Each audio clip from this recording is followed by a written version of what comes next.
বন্ধুরা, জাহান্নামের শাস্তি কেমন হবে জানেন?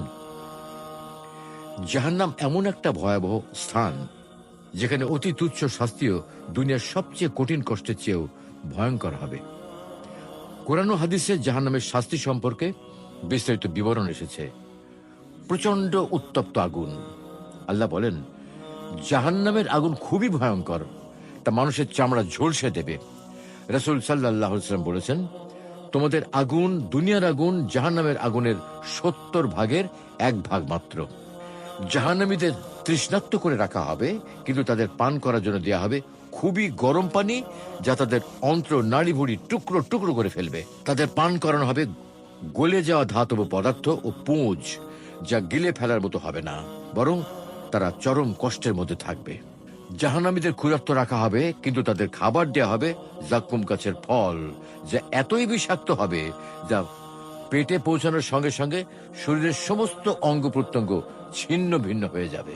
জাহান্নামীদের পোশাক হবে গলিত তামা ও আগুনের তৈরি। তাদের হাত পা লোহার শেকড়ে বেঁধে ফেলা হবে এবং আগুনের মধ্যে টেনে নিয়ে যাওয়া হবে। চেহারা পুড়িয়ে দেওয়া হবে। আল্লাহ বলেন, সেদিন কিছু মানুষের চেহারা আগুনে ঝলসে যাবে, তারা হবে হতাশ ও বিপর্যস্ত।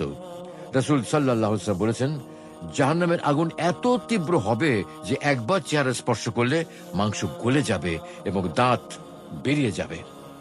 সবচেয়ে হালকা শাস্তি হবে কেমন?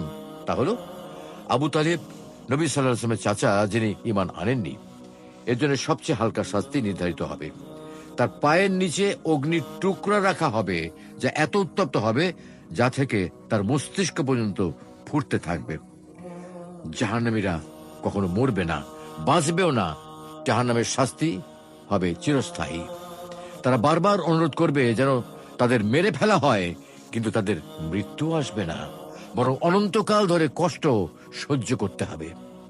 কিভাবে বাঁচা যাবে? তওবা ও ইস্তেগফার করা, নামাজ পড়া ও আল্লাহর আদেশ মেনে নেওয়া, অন্যায় ও পাপ কাজ থেকে বেঁচে থাকা, সত্য কথা বলা ও অন্যকে অন্যায় থেকে বিরত রাখা, এবং দুস্থদের সাহায্য করা ও দান সাদকা করা। জাহান্নাম এমনই এক ভয়াবহ স্থান যেখানে এক মুহূর্তের শাস্তিও সহ্য করা অসম্ভব। তাই আমাদের উচিত আল্লাহর অবাধ্যতা থেকে দূরে থেকে তার সন্তুষ্টির পথে চলা। আল্লাহ আমাদের সবাইকে জাহান্নামের আগুন থেকে রক্ষা করুন। আমিন।